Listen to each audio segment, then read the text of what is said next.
Pinagpalang araw mga kapatid sa pananampalataya sa Panginoong Kristo, mga kaibigan, mga kapuso, mga kapamilya. Kumusta po kayo? Nawa ay nasa mabuti kayong kalalagayan. Ako po si Brother Michael, nagpapastor po dito sa local church sa Camarin, North Caloocan.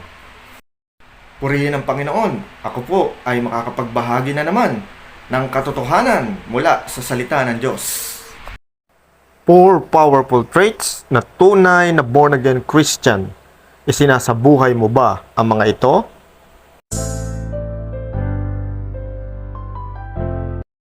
Number 1. Pag-ibig sa Diyos at kapwa.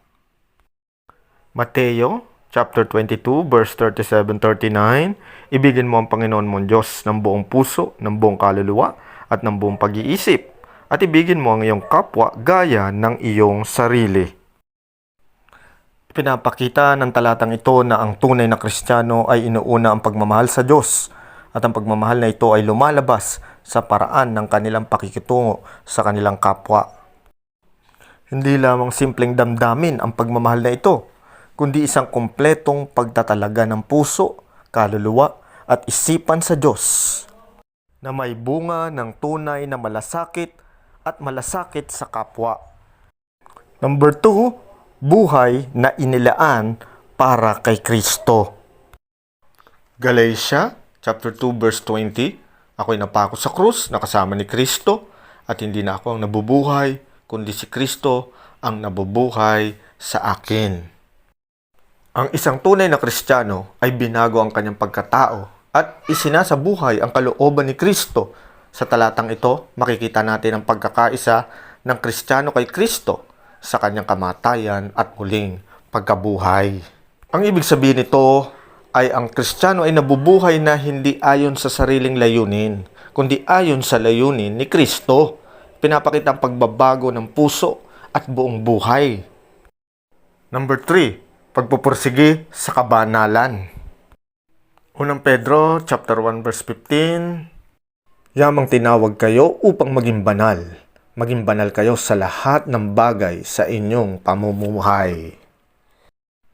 Ang kabanalan ay mahalagang katangian ng tunay na Kristiyano.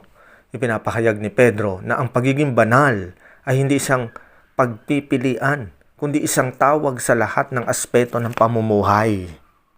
Ang tunay na Kristiyano ay nagpapakita ng pagsisikap na mamuhay ng may kabanalan bilang tugon sa tawag ng Diyos. Hindi bilang perpekto, ngunit may layuning sumunod sa mga prinsipyo ng Diyos araw-araw. Number 4, pagiging masigasig sa pagbabahagi ng mabuting balita. Marcos chapter 16 verse 15, at sinabi niya sa kanila, humayo kayo sa buong mundo at ipangaral ang ebanghelyo sa lahat ng nilalang. Ang isang tunay na born again na Kristiyano ay may matinding pagnanasa na ibahagi ang mabuting balita ng kaligtasan. Pinapakita ng talatang ito ang dakilang utos ni Jesus sa mga alagad na ipahayag ang ebanghelyo sa lahat ng tao. Ang pagbabahagi ng ebanghelyo ay hindi lamang tungkulin kundi pribilehiyo at isang palatandaan na ang Kristiyano ay nabubuhay para sa kaluwalhatian ng Diyos at upang palaganapin ang kanyang kaharian. Malinaw ito na pananaw sa pagiging tunay na born-again Christian, hindi lamang para sa sariling pagbabago, kundi para rin sa pagpapalaganap ng pananampalataya kay Kristo. Nakikita ba ang mga katangiang ito sa buhay mo? Paano ka palalago sa mga aspeto na ito? Ang pagiging tunay na born-again Christian ay isang paglalakbay at ang biyaya ng Diyos ang nagbibigay lakas sa atin upang isabuhay ang mga katangiang ito. By consistently reading and meditating on your Bible, praying daily, and attending your local church every Sunday to apply God's Word, you may be living out these 4 traits of a true born-again Christian.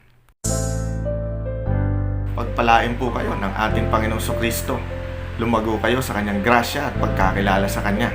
Kung kayo po ay may mga katanungan tungkol po sa salita ng Diyos, maaaring mag-comment down lang po kayo at susubukan natin sa abot ng ating makakaya na ipinagkaloob ng ating Panginoon na karunungan mula sa kanyang salita na sagutin ang inyong mga katanungan.